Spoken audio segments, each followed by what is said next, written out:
మనసు నలిగిన హృదయం నీకిష్టమైన బలియాగములా నీ చేతితోనే విరచిన రొట్టెనై ఆహారమౌదును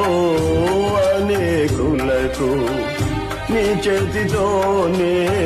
విరచిన రొట్టెనై ఆహారమౌదును అనేకులకు మహిమ స్వరూపుడా